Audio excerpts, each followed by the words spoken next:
Solo. Qué güey. Buenos días. Estamos 30 Buenos días, compañeros. Estamos 30 compañeros. Muy bien.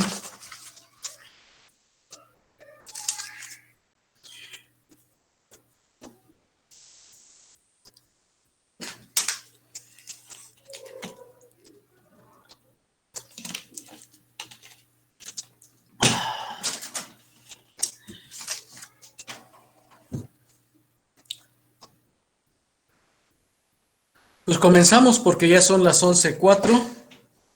Vamos a esperar a que llegaran algunos más, pero creo que de una vez comenzamos para aprovechar el tiempo. Espero que este fin de semana se la hayan llevado tranquila, que estén pues atendiendo a sus clases y que vayan captando así a distancia sobre lo que tienen que manejar en su función de abogados, como ustedes ya van cerquita para egresar. Qué bueno, pero veamos entonces. Estamos viendo la materia de control constitucional. Ya recibí de aquellos que en tiempo subieron su cuestionario. Ya saben que de cada cuestionario va a venir un examen. Este examen será la próxima semana. Contarán solamente con unas horas para que lo reciban en la mañana y a poco más de adelante de mediodía puedan subir sus respuestas para el examen. Muy bien, donde ustedes podrán consultar sus libros, sus notas, todo lo necesario. Pero mientras, vamos viendo si les quedaron dudas sobre este cuestionario. Así es que vamos checando rápidamente qué es lo que se contiene y ustedes me van diciendo qué problemas encontraron. Veamos, ¿qué es una constitución? ¿Qué es una constitución? Es una pregunta, pues, de fácil respuesta que tenemos que ir dándole. Ustedes ya entendieron hace mucho tiempo, porque ya tuvieron la materia de derecho constitucional, donde se supone que ya analizaron todo lo que son los contenidos constitucionales. Humberto Alejo ya está aquí con nosotros. Humberto.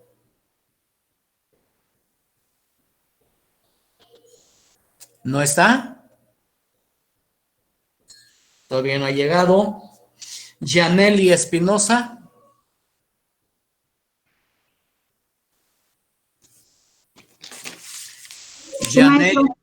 Yaneli Espinosa. ¿Ya está? Sí, buenos días, maestro. Buenos días. Platícame, ¿qué es una constitución? ¿Qué me contestaste en tu cuestionario? ¿Qué es una constitución? Les dio el libro de Avilés, donde podían ustedes consultar. Ahí estaba, nomás era cuestión de buscarle la respuesta. Adelante. Pues yo contesté esa pregunta como lo siguiente. Es un sistema de organización y de control de los diversos componentes de la sociedad, construido para dar eficiencia a las acciones colectivas y para consentir así un pacífico reconocimiento de la pertenencia política. ¿Dónde encontraste esa respuesta? ¿Tú la concluiste? Pues se supone que yo la concluí, pero no sé bueno. Está un poquito muy amplia, está un poquito general. Lo esencial es que si yo les pregunto qué es una constitución, tenemos que entender que es el producto del acuerdo político de un constituyente para crear una norma fundante a través de la cual se van a construir todas las leyes que van a tener imperio en un Estado nacional. ¿Ok? Y entonces yo les hubiera dicho, ahí por eso les mandé dos. Sí, El de Haberle, que está muy amplio, y el de, ¿cómo se llama? El de Avilés, que está muy concreto.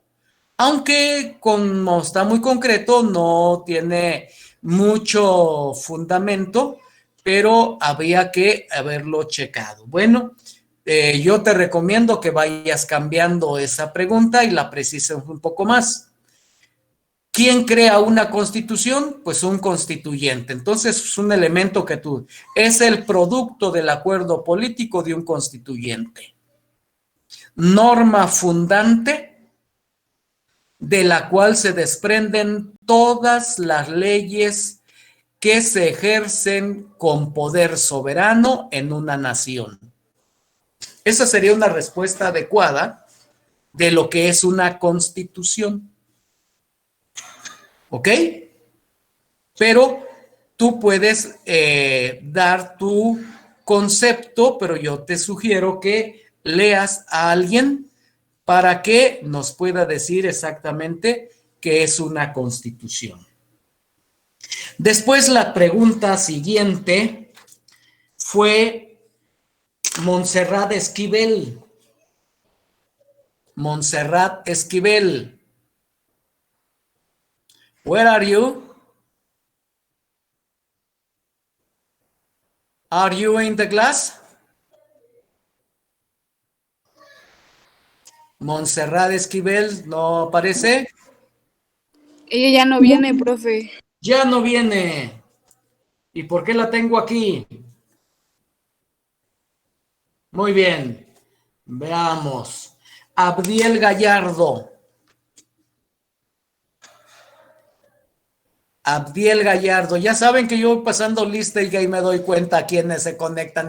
Tengo 70 registrados, nomás 35 los tengo aquí en pantalla. Así es que quiere decir que hay mucha gente que no está y la que no esté, cuello. Diga, profe. Muy bien, Abdiel Gallardo. Buen día. No sirve mi cámara, profe. Buenos días. No importa, aunque no sirva tu cámara, te oímos. A veces quiere. Muy bien. ¿Qué tipos de constitución existen? ¿Cuál fue tu respuesta en tu cuestionario? ¿O no subiste tu cuestionario? Sí, profe. Ahí está. ¿Cuál fue tu respuesta? El que ve las barbas de su vecino cortar, ponga las suyas a remojar. Quiere decir, agarren su cuestionario y ténganlo a la mano porque les voy a preguntar. ¿Ya, Abdiel? Sí, profe. Te escucho. Existen tipos de constitución escrita ¿Sí? y externas y constituciones breves. Uh-huh. Constituciones otorgadas y pactadas o populares. Uh-huh. Y constituciones rígidas y constituciones flexibles. Rígidas, no rígidas. Rígidas. Rígidas, perdón. Uh-huh. Y flexibles. Ajá. Muy bien. Ahora les comento, gracias Abdiel, ya te tomé tu participación, ya sé que estás en clase y que ya subiste tu respuesta, pero ahora vamos a ver si coincidimos en algo. Sí, profe, gracias. Una constitución pactada, una constitución otorgada. La nuestra, la Constitución mexicana, ¿es pactada u otorgada? Es abierto a quien quiera contestar, ¿eh? Y si tú, Abdiel, quieres contestar, adelante también.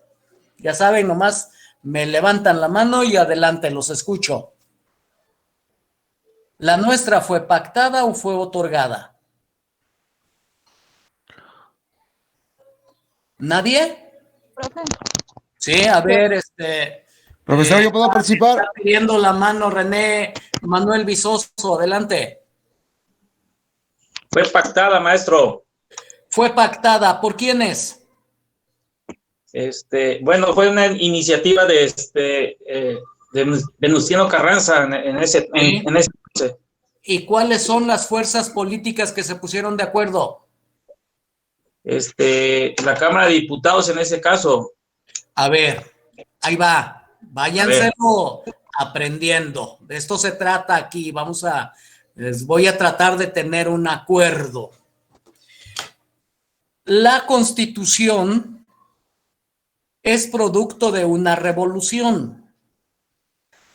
Le llamamos Revolución Mexicana, pero en realidad hubo muchas revoluciones mexicanas. No fue una sola revolución. La revolución se inició el 20 de noviembre y terminó en 1911.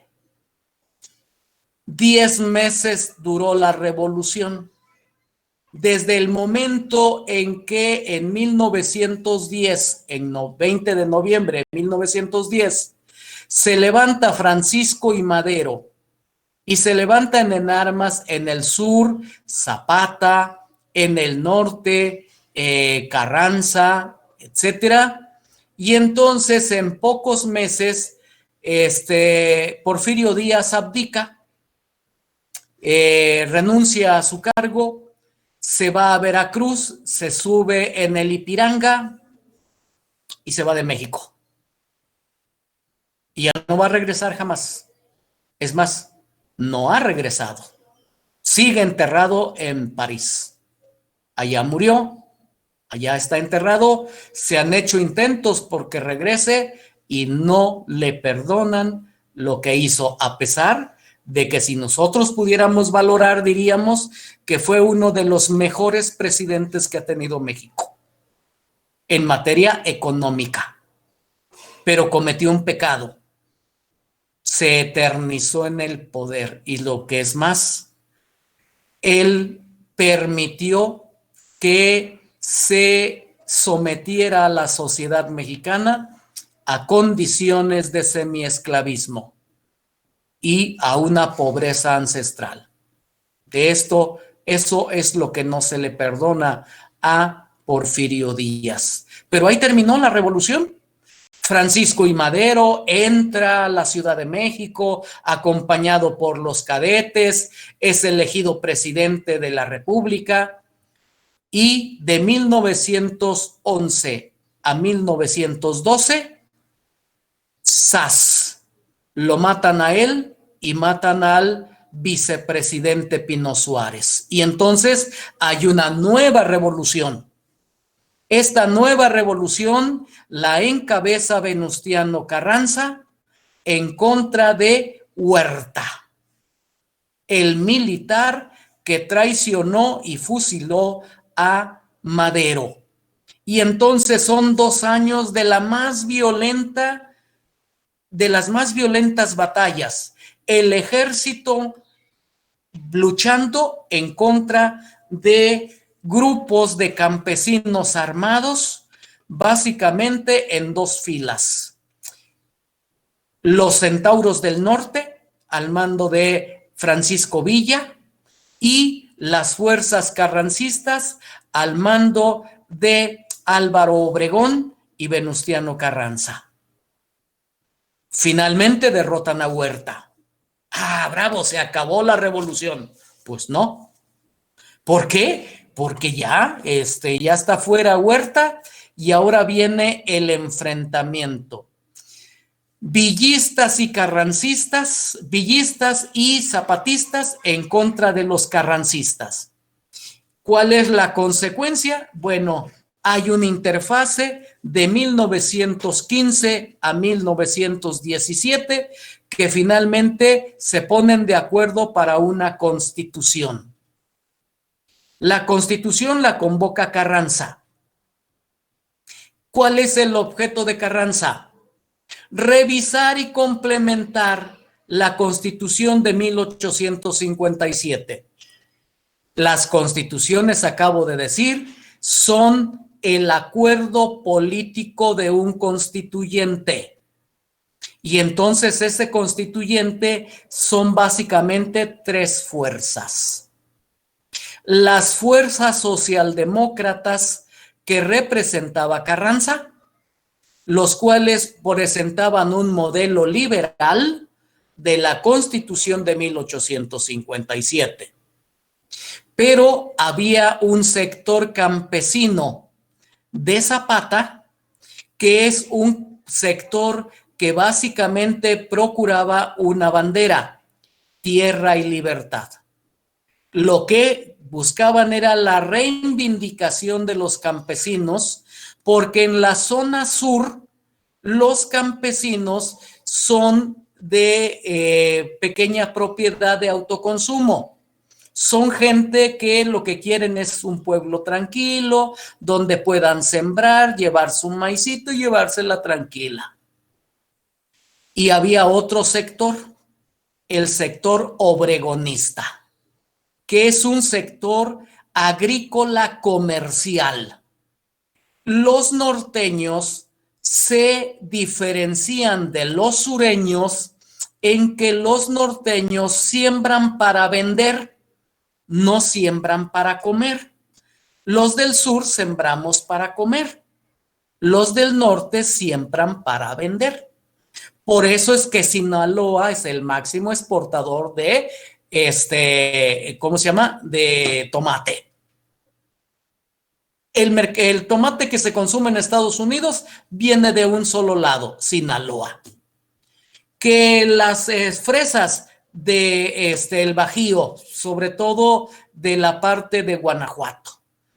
Que los cereales de Jalisco, el tequila de Jalisco, que las nueces de Sonora y de Chihuahua, las frutas, las verduras de todos los Sonora, Chihuahua y Coahuila, la leche de la laguna en Coahuila. Y entonces nos damos cuenta que quienes siembran para la gran industria son los estados del norte y son los estados que son superavitarios. Es decir, que producen 10 estados producen el 70% de la producción de todo el país. Y quiere decir que de 32, 20 estados consumimos lo que los estados del norte producen. Porque ni siquiera podemos tener para pagarle a nuestros empleados. Y entonces la federación nos tiene que enviar parte de la ganancia que tienen los estados del norte. Entonces, todos esos estados somos del sur y sureste. Bueno, ni hablar, Guerrero es el más atrasado de todos los estados. Pero así se ponen entonces.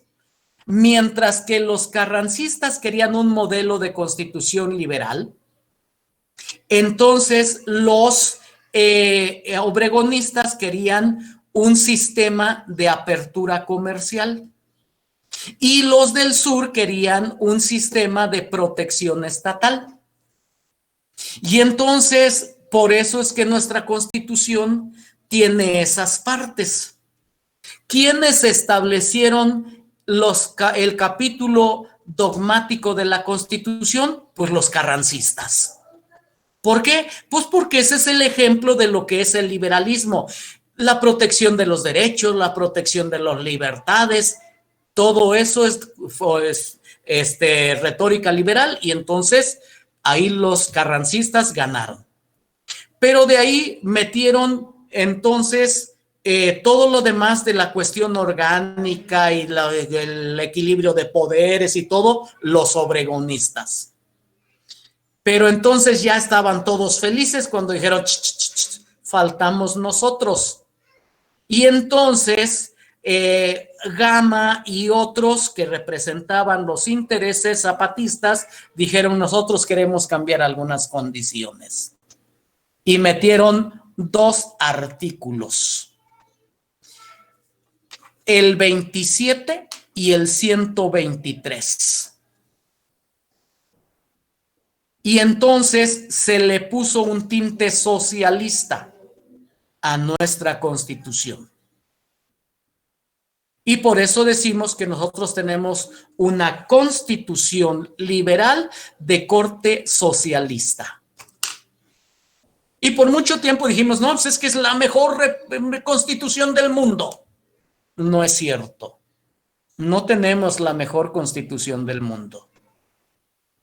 No hay una mejor Constitución del mundo.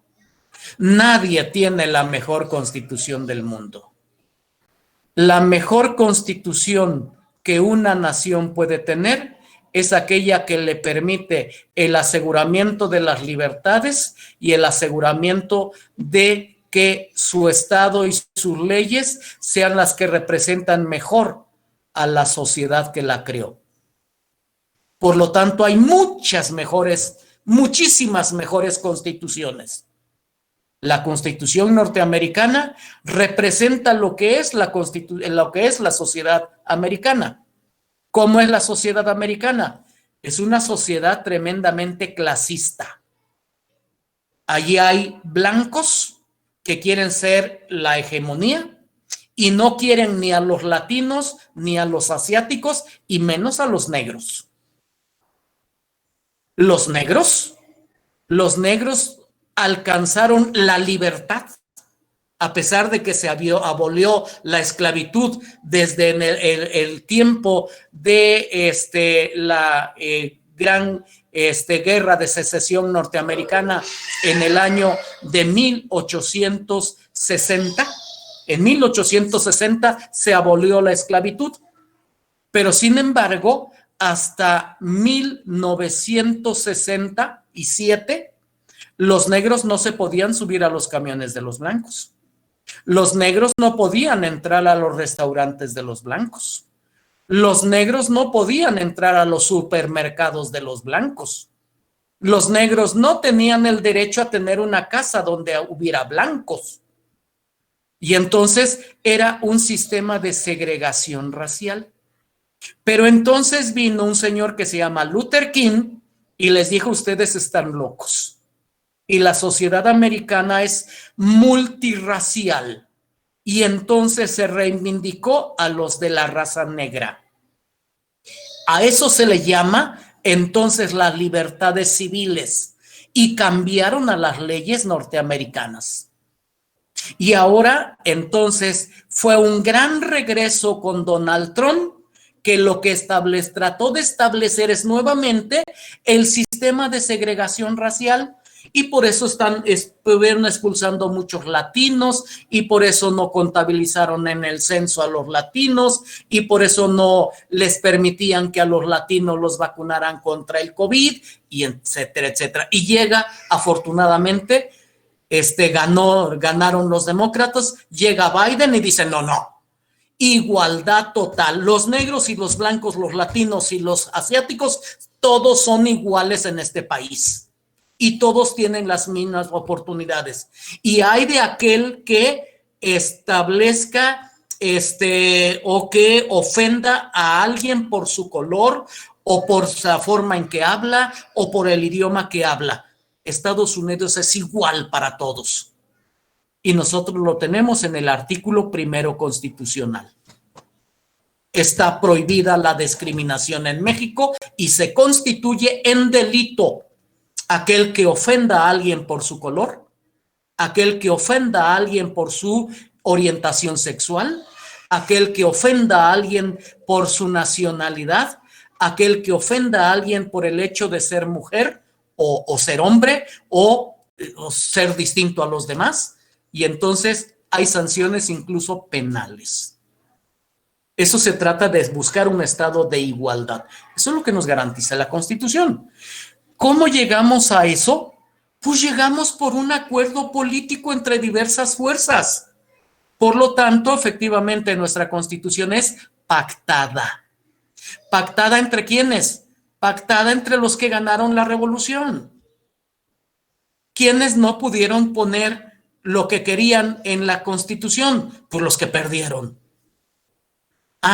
¿Y quiénes tienen una Constitución otorgada? Pues los que tienen reyes. Por ejemplo, España. España, cuando Franco murió, se quedó acéfalo y entonces se pusieron de acuerdo las fuerzas políticas y dijeron, vamos a reconocer nuevamente el sistema monárquico. Y entonces el rey de España, Juan Carlos, fue puesto como rey. Y entonces el rey dijo, esta es nuestra nueva constitución. Y el rey le otorgó al pueblo y al reino español una constitución. Ahí estamos ante una constitución otorgada. Estados Unidos y México tenemos una constitución pactada. ¿Por qué? Porque es producto de una revolución. Ahí está la respuesta, jóvenes. Bueno, mucho más amplia, ustedes la tienen que reducir, pero ya saben que nuestra constitución es pactada, pero es bueno que ustedes sepan cómo son las constituciones. Y nos queda una pregunta. Gibran García. Gibran García. ¿Dónde estás? ¿Quién lo ha visto? ¿Está o no está? Gibran, ¿alguien lo conoce? Pero no está, ok. No está. Conste. Arturo García. Arturo García Pérez. Arturo García Pérez. Acuérdense que eso va a repercutir en su calificación. El que no se conecte, ni me reclame después. Miguel García Salazar. Él no viene, profe, creo. Miguel García Salazar ya no está en su grupo. No. No. Mano, conste. Voy a decir que tú me dijiste que ya no está, ¿eh? Daniela Gatica. Daniela Gatica. Ella sí viene, profe. Pero no está. No, no está. Martín Genchi Padilla. Martín Genchi Padilla.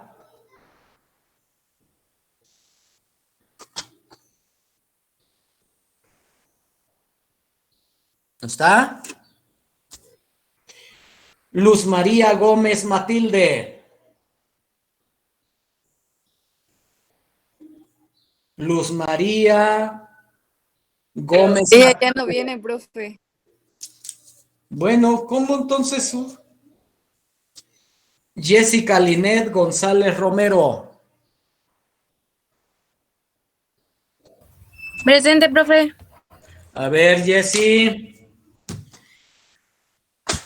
¿Fácil o difícil? Fácil. No, pues. ¿Qué diferencia hay entre una constitución rígida y una constitución flexible? ¿Qué contestaste en tu cuestionario? Primero, ¿qué contestaste? A ver, déjeme buscar la pregunta. Y ya después nos peleamos, nos agarramos del chongo. A ver, que digan, no, es que usted está mal. ¿Cómo que rígida? ¿Cómo que flexible? ¿Qué cosa es la Constitución para que pueda ser rígida o para que pueda ser flexible? ¿Cómo está eso? Y entonces ya ahí nos peleamos. Muy bien, ¿ya? ¿Tienes la respuesta? ¿Qué contestaste? En que es una constitución rígida, Ajá. yo pues contesté que cuando las disposiciones de esta no pueden ser integradas, derogadas o modificadas, a excepción de procedimientos que llegan a ser muy complejos respecto a aquellos previstos por la misma ley. Y Ok. Ya está, con eso, tranquila. Ahora explícamelo.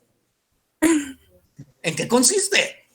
Ya le pusiste un concepto, pero evidentemente lo sacaste de un libro porque la respuesta está técnicamente correcta, pero ahora dímelo así en palabras llanas y como tú me entiendes.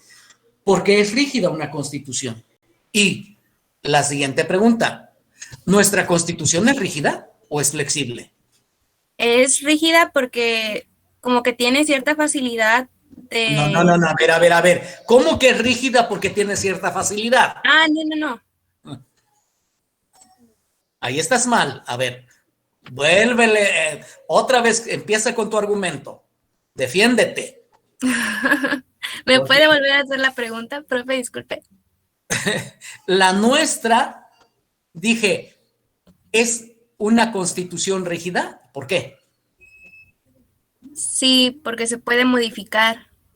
Si es rígida, ¿se puede modificar con facilidad o con mucha dificultad? Con dificultad, creo. Ya vamos metiéndonos. Si cada quien puede cambiar la constitución como quiera, estaríamos hablando de una constitución flexible, ¿verdad? Que se puede acomodar. Flexible es que lo puedo doblar, lo puedo retorcer, lo puedo hacer nudo y después puedo deshacer ese nudo. Eso es flexible, ¿eh? Una cosa que puedo. Pero tranquilo, tantito, ahorita te toca, espérate. Ok, deja que Jessy se defienda, que apenas le voy a dar un gancho al hígado y un puñete, dice ahí en medio de la chata. Muy bien. A ver, Jessy, te estás defendiendo bien, por cierto. Muy bien. Ok, dices que una constitución rígida es aquella que con mucha dificultad se logra reformar. Uh-huh. La Constitución norteamericana está vigente desde 1789. Tiene 7 capítulos, tiene 17 adendas y no se ha modificado una sola vez desde 1789. ¿Esa es una constitución rígida o flexible?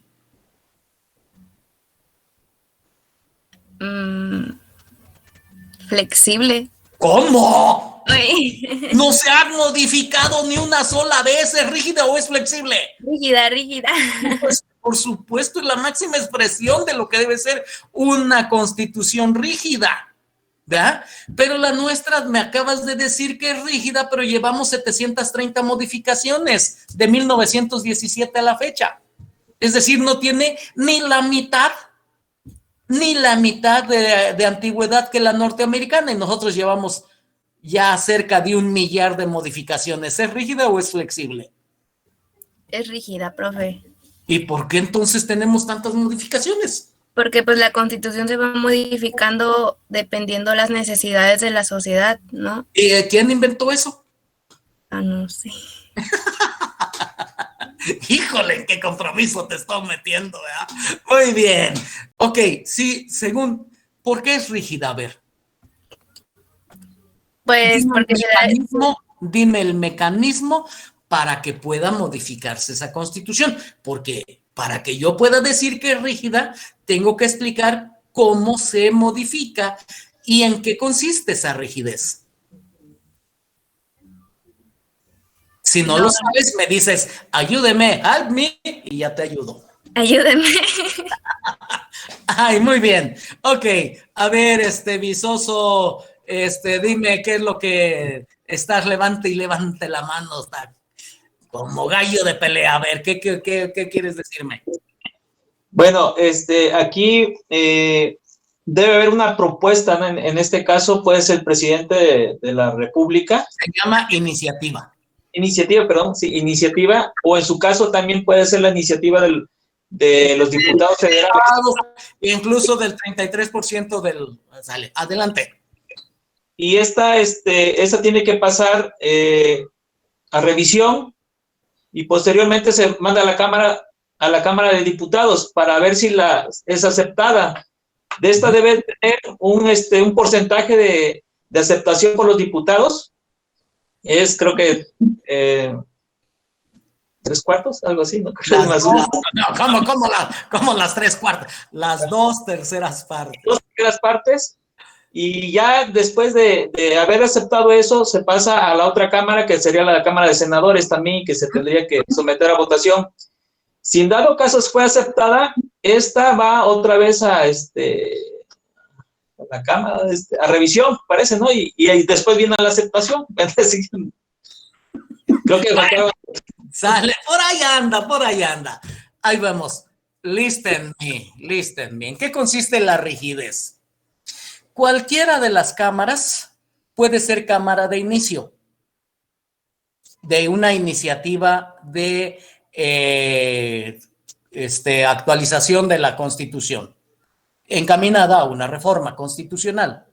Cualquiera de las cámaras puede ser cámara de inicio y efectivamente, una vez que se discute y se aprueba por mayoría calificada de las 2/3 partes, se manda a la siguiente cámara, puede ser la de diputados o puede ser la de senadores, independientemente de quién la haya iniciado, y entonces esta vuelve a ser discutida, y si las dos cámaras la aprobaron por mayoría calificada, ahora se va a mandar a los estados, y los estados tenemos que encontrar que sean aprobadas por el 50% más 1, es decir, por mayoría simple. Mientras que las cámaras necesitan mayoría calificada, los estados requieren solamente de mayoría simple para que pueda transformarse el texto constitucional. A esto le llamamos nosotros constituyente permanente. En México, la Constitución, aunque es rígida porque es complicado su procedimiento, puede modificarse porque tiene un órgano que se llama constituyente permanente. ¿Por qué no se ha modificado la Constitución norteamericana? Porque no tiene constituyente permanente. La Constitución norteamericana estableció un artículo igual que el nuestro en el 136 constitucional. Y en el 136 constitucional dijo que la Constitución permanece aun cuando exista una conflagración. Y entonces la Constitución dice es permanente su fuerza legal.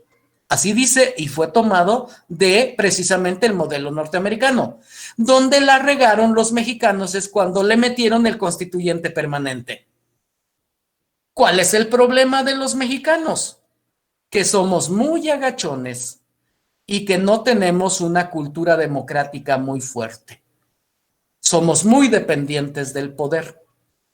Y entonces, cada presidente que llega casi siempre gana con la mayoría de diputados. O sea, quien gana la presidencia también gana con los diputados. Y así todos los presidentes acomodan la Constitución como ellos quieren gobernar. Y entonces transforman al inicio de todo gobierno, la Constitución sufre una serie de reformas para que se adapten al estilo de gobernar de ese presidente que llega. Cuestión diferente en los Estados Unidos. En los Estados Unidos, la gente aprendió una cosa desde el principio. Si yo voto por el presidente, por el ejecutivo, por un partido, siempre voto por el contrario en Cámara de Diputados. Y entonces, así encontramos lo que se llama, o que diseñaron los franceses como sistema de pesos y contrapesos.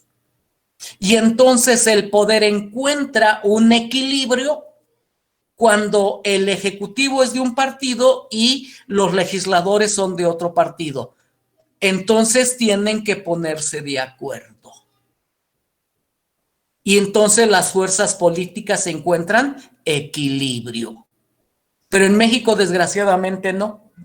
Aquí la gente vota muchas veces porque les regalan algo, porque los incluyen en un programa, porque les dan unas despensas, porque les regalan unos tinacos, porque les regalan... Los mexicanos somos muy dados a aceptar y a estirar la mano. Y te dicen te doy y estiran la mano y dice gracias. Qué bueno es este amigo. Qué bueno. Los americanos son muy desconfiados. Y los americanos dijeron, no. Aquí lo que me interesa es el poder en la nación. Y entonces, como desconfiados que fueron, dicen, si yo voto por el republicano, para los diputados, voto por los demócratas. Y entonces vemos como Donald Trump, con todas sus locuras, todas las cosas que quiso hacer, los paró ¿quién? Los legisladores. Y ahí hubo un sistema de pesos y contrapesos. Para dirigir se iban a la Suprema Corte y entonces la Corte decía, se resuelve así. Y entonces los tres poderes funcionan a la vez y nadie se somete al Ejecutivo. Pero en México lo primero que llegó el presidente y los diputados se le pusieron de tapete. Y después a la Suprema Corte le dijo, ustedes ganan mucho dinero, les voy a bajar el sueldo. Y dije, no los baje, señor presidente. Entonces pórtense bien conmigo. Y ya los tiene de la gamarra. Y tiene la amenaza, si votan en mi contra, les bajo el dinero. Y les bajo sus sueldos. Y estamos en un país que no es muy democrático, que digamos, sino que somos requete obedientes. Eso lo tienen que aprender. Y eso ustedes como abogados deben de aprenderse los sistemas de gobierno para que sepan en un momento dado cómo deben de actuar y cómo deben de accionar. Y lo que saben que la ideología es una cosa, la ideología, y lo que es el derecho es muy diferente. ¿Ok? Y eso es un estado democrático. ¿Ok? Eso es lo que nos hace falta.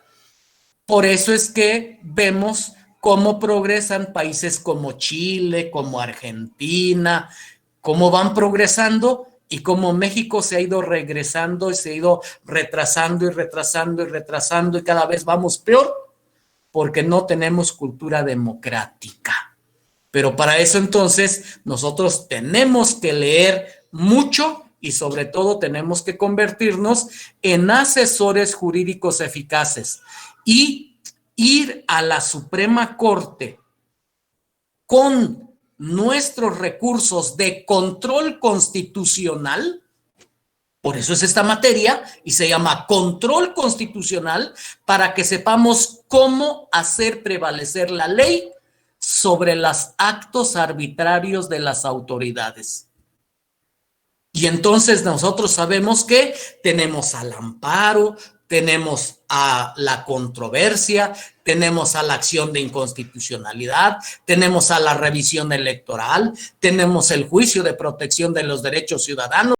Pues ahora hay que saber para qué carajo sirven, porque no están en la Constitución de adorno, están en la Constitución para que ustedes se los aprendan, para que ustedes sepan llevarlo a los tribunales. Y cuando un gobernante quiera hacer algo que no es adecuado para el país, le digan, la ley dice esto, y tú, presidente, me cumples con la ley. ¿Qué hay vicios? Pues sí, pues a los tribunales ya los tiene de la gamarra. Entonces le dice el presidente, ¿verdad que las mañaneras no van en contra de las elecciones? Y le dicen el tribunal electoral, sí, señor presidente, no van en contra de las elecciones. Cuando eso si hubiese sido en los Estados Unidos, le hubieran dado un apagón y le hubieran dicho, señor presidente, me suspende usted sus mañaneras porque estamos en tiempo electoral. Eso es lo que dice la Constitución. Lea el artículo 41 constitucional. Ajústese a la Constitución. Usted protestó cumplir y hacer cumplir la Constitución. Usted es el primero que tiene que cumplir con la Constitución. Pero el Tribunal Electoral no quiere renunciar a sus altos salarios y entonces todo lo que le diga el presidente le van a decir, sí, señor presidente, a su orden, señor presidente, como usted diga, señor presidente. Y también la Suprema Corte. Eso es lo que nos falta a los mexicanos. Tenemos una hermosura de leyes. Tenemos de las leyes que están mejor redactadas en el mundo. Tenemos de veras que son poemas jurídicos nuestras leyes. Nuestra Constitución es un poema jurídico. Lo que nos falta es tener conciencia ciudadana y saber actuar y ejercitar los controles constitucionales. Eso es lo que nos falta a los mexicanos. Para eso es esta materia, para que ustedes reflexionen sobre esto, se aprendan los controles y sobre todo hagan buenas defensas de lo que debe de ser la constitucionalidad. ¿Preguntas?